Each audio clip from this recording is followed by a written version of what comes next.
नमस्कार मित्रों, मैं हूँ रमा शर्मा, जापान से। दिल में एक विचार आ रहा था, सोचा आपसे साझा कर लूँ, क्योंकि कई बार हमें किसी दूसरे से सीख मिल जाती है। तो कई बार मुझे मिलेगी, कई बार आपसे मुझे मिलेगी, कई बार मुझे। बस ये चक्र तो दुनिया का है जो चलता रहता है। एक दूसरे से हम कुछ ना कुछ सीखते हैं, एक दूसरे को कुछ ना कुछ सिखाते हैं। तो मेरे मन में आ रहा था कि हम एक दूसरे से छल क्यों करते हैं, खासकर घर में। आजकल घरों में भी होने लगा है।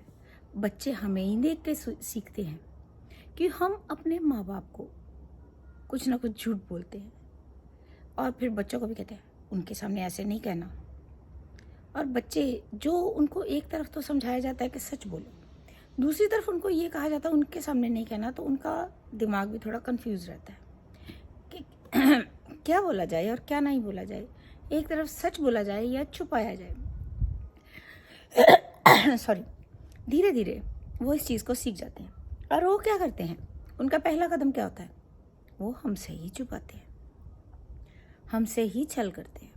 अगर वो हमारा व्यवहार देखते हैं अपने बुजुर्गों, दादा दादी, नाना नानी की तरफ, बहुत अच्छा है, किसी भी बुजुर्ग से हम झूठ नहीं बोलते, सच से चलते हैं, तो बच्चों को कुछ समझाने की ज़रूरत नहीं, वो अपने आप ठीक रास्ते पे चलता है। लेकिन अगर हम खुद ही गलत करते हैं, जो अनजाने में होता है, क्योंकि हम सोचते हैं कई बार कि ये हमारे माँ बाप को हर्ट ना करे, तो हम कुछ छुपा लेते हैं, और बच्चों कहते हैं ये नहीं बताना तूने, ये नहीं बताना। और उससे क्या होता है, बच्चे का दिमाग बहुत कोमल होता है, वो गलत रास्ते पे चलता है। तो सबसे पहले कुछ भी हो, हम अपने माँ बाप को भी बात, बड़ों को भी बात इस तरह से कहें कि उनको दुख ना पहुँचे, ताकि बच्चा भी हमें देखे कि हम चाहे बात को समझा के कह रहे हैं, वो हमें भी समझा के सच बोले, सच के रास्ते पे चले। इस टाइम दुनिया बहुत ही बर्बादी की कगार पे चल रही है। घर घर में ये देखिए डर ही फैला है, चाहे ये कोरोना का है।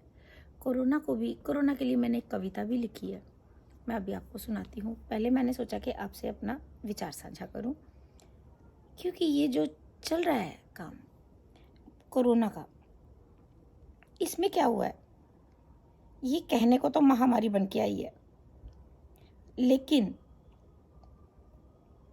इससे हमें फ़ायदे भी हुए हैं। कभी किसी ने सोचा है?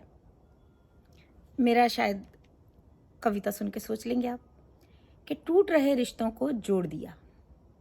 इसने क्या किया है, हमें लॉकडाउन में घर रहना पड़ रहा है।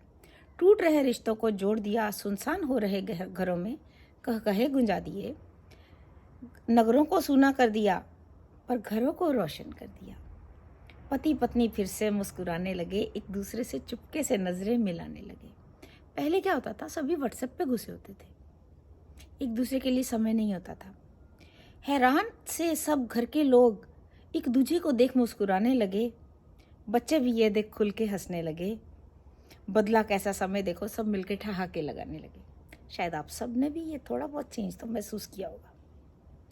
बदला कैसा समय देखो, सब मिलके ठहाके लगाने लगे, बड़े बूढ़े भी हैरान रह गए जब सब उनकी कदर करने लगे, जब सब उनकी कदर करने लगे। पहले कैसे, कहाँ रहते थे वो नौकरों के भरोसे, अब तो बहू बेटे अपने हाथों से सेवा करने लगे, क्योंकि सब जॉब पे जाते हैं सबको, और मेड का आना बंद हुआ है इंडिया में। हम तो जापान में, हम अपना काम सब अपने हाथों से ही करते हैं, लेकिन इंडिया में मेड का आना बंद होने से सब काम अपने घरों से होने लगे, बड़ों बूढ़ों की सेवा भी घर से हाथ से होने लगी। सब फिर एक साथ बैठ के खाना खाने लगे, बहू बेटियां सब रसोई में जा घुसी, नित नए पकवानों से घर महकने लगे। यूट्यूब चल पड़ा कितना, पोते पोतियों के शोर से घर गूंज उठा, बुड्ढे दाता भी झूठी झिड़की लगाने लगे। मंद मंद मुस्काती दादी के चश्मे खुशी के आंसुओं से धुंधलाने लगे। ये उल्टी गंगा कैसे और कहाँ से और कैसे बह निकली, महामारी भी जब जीवनदायिनी लगने लगी। कुदरत के भी खेल नयारे हैं, महामारी ने जोड़े कितने रिश्ते सारे हैं। तो ये तो एक कविता है, कविता मेरे पास बहुत है, रोज़ ही लिख देती हूँ कुछ ना कुछ। पर एक ख्याल है, अगर हमें ये मौका मिला हम अपने रिश्तों को सुधार करें, यही मौका है जब हम अपने रिश्तों को रोक भी सकते हैं। लेकिन अगर हम सुधार कर सकते हैं तो क्यों ना करें, कदर क्यों ना करें। अगर हम घर में एक दूसरे से जुड़ेंगे, उससे क्या होगा? समाज जुड़ेगा, समाज से देश जुड़ेगा, देश से दुनिया जुड़ेगी। दुनिया, हमें ये पता होता है फलां का आज जन्मदिन है, फलां का आज है, व्हाट्सएप पे उसे विश करना है, उसे विश करना है, घर का क्या हो रहा है वो हम भूल जाते हैं। सबसे पहले शुरुआत हमें घर से करनी चाहिए। और मैंने जैसे पहले भी ये कविता शायद सुनाई होगी आपको, और एक चीज़ मैंने पहले भी अपनी एक वीडियो में कही कि गुस्से का वार सीधा जीभ पे होता है और जीभ का वार तकदीर पे होता है। तो हम कभी किसी को ऐसा उकसाएं भी नहीं कि वो गलत बोले, और ना ही खुद गलत बोले। कोशिश पहला कदम है, मैं भी करती हूँ, रोज़ गिरती हूँ, रोज़ करती हूँ, आप भी करिए, फिर संभलिए, फिर करिए। उससे क्या होगा? हम एक दिन ना एक तो परफेक्ट हो ही जाएंगे। बस इतनी सी छोटे से निवेदन है, घर से ये शुरू कीजिए। ये जो छल कपट ये जो चल रहा है, इसको घर से बंद करें। हम घर से शुरुआत करें। हर चीज़ की शुरुआत घर से होती है। बच्चे का पहला स्कूल घर होता है, बच्चे की पहली टीचर माँ होती है। तो इसी तरह हर चीज़ की शुरुआत पहले घर से होती है। महाभारत हुई थी इतनी बड़ी, तो उसकी शुरुआत कहाँ से हुई थी? घर से हुई थी ना। शांतनु उसको अंधा वचन देते गंगा को, ना ही वो फिर उनको रोकते, फिर घर में उनको छल कपट करके 3 पुत्र हुए। कैसे किया? सब छल कपट है।